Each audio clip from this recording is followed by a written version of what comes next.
are large cap prospects. And this group, starting at 6 is Con Knipple, 7 Kaman Malawak, 8 Trey Johnson, 9 Hugo Gonzalez, 10 Colin Murray Boyles, 11 Liam McNeely, 12 Egor Demin, 13 Drake Powell, and 14 Asa Newell. So I am going to go here in snake order to take my $4 investment. And Albert, I am going to go with Egor Demin here. Okay. Yeah, that is going to be my $4 guy. Is Egor, who I'm having some dirty thoughts about. Corey, before you get into your dirty thoughts, we talked about this before the pod, but I want to get into this conversation because this is something that I needed to really look introspectively and wonder with myself where I'm at as an evaluator, just because so it's crazy that in our group chat yesterday, we started having that conversation about Egor Demin versus Nolan Traore. And this is crazy because I was having a very similar conversation with Maxwell in the morning, and then Nathan later on as well, all of No Ceilings NBA. But I was telling them, I'm really struggling between these two guys. I love Egor Demin. We did our preseason pod on him. We raved about him. He's been even better than we could have expected. Nolan Traore has struggled. He hasn't had the best start to his season. He continues to show an inefficiency with the shooting. He continues to have his struggles on the defensive end of the ball, defensive side of the ball. Where I'm struggling, Corey, and this is like a realization that I had to come to for myself, was I had such a high view of Nolan Traore because of my experience at the Nike Hoop Summit.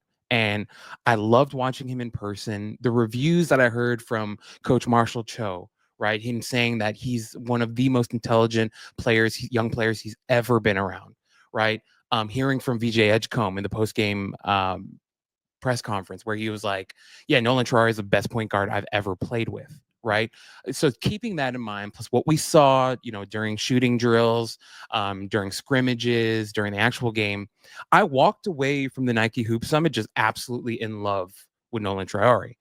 And I think for me, what I had to kind of catch myself doing yesterday was maybe my view of Traore was skewed too heavily by my experience at the Hoop Summit.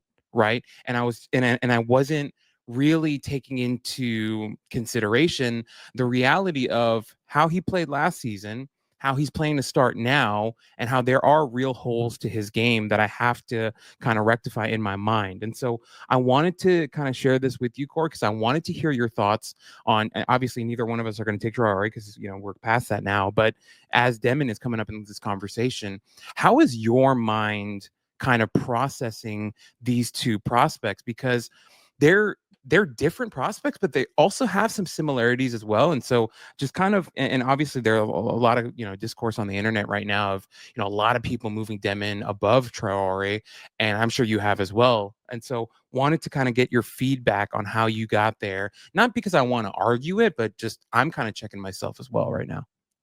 No, I think that it's important that you ask that kind of question because a lot of times in the draft space, it kind of feel like flavor of the month or flavor of the week, right? Where people, can really catapult a specific prospect really high up their board just because, they have a good couple of game stretch. And this is a really dangerous time for that because, in a lot of these games, the teams, the college games, these guys aren't playing high level, competition necessarily, right? Like these are warm up games to get guys in rhythm and work stuff out, and it helps out the smaller programs, but and it helps showcase maybe some of the top guys, and it helps get you some wins so you can get rolling. So we have to watch ourselves in these situations, right? Like not every team is scheduling a game like Gonzaga versus Baylor or Texas versus Ohio State, right? Like some of these guys are just beaters. And So, I feel like you do have to be a little cognizant of that with Yegor. But for me,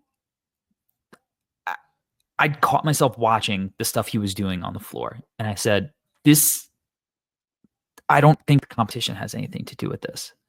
Mm. Like, it's the way that he's setting guys up.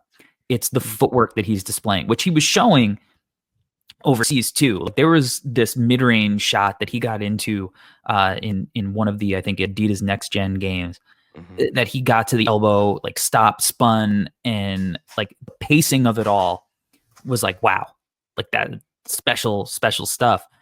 I hope this translates. And then to see this translate in the college game, and BYU is playing a very up and down NBA style, which is obviously helpful. They have really good screeners, like they have athletes. Like, I don't think the level of competition is really going to change that much. Like, this dude is 6'8", 6'9". Like, okay, so teams are going to start doubling him, sending two to the ball, and he's just going to tear that up because he's such a gifted passer. But it's not even just the passing; it's the way that he's operating with ball screens, and he's never hurried. He's patiently using angles, and he's coming tight off the screen, and then he's playing out of hesitations. And everything that he's doing is so nuanced. And legitimately, I kept going, I can't remember the last prospect that made me think that they had handle on how to run a ball screen since Luka. I'm not trying to compare him to Luka, but like, Cade didn't have this level of nuance. Like, Cade's a good passer who struggled with some decision making, which is where his turnovers have always come from. And obviously, he hasn't been in an ideal situation like since high school. But and LaMelo had a lot of the Yegor, like all the little crafty tricks and stuff, but like LaMelo is also like very erratic with his shot selection and like his play and his decisions sometimes. Like, Yegor has shown, and it's only a couple of games, I get it. Like, in those 2 games, this is an elite ball screen operator, passer. We'll see if the shot continues to drop. He's guys that are going under, he's making them pay. He's taken a couple of more difficult threes, like stopping on a dime in transition.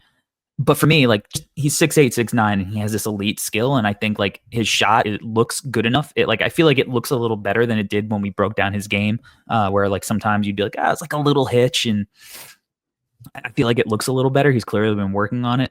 Yep. He's confident. I think his bounces look good. I think his first step has looked good. With Nolan, who's also, I think, a really good prospect still, but like, he's 6'3", 6'4".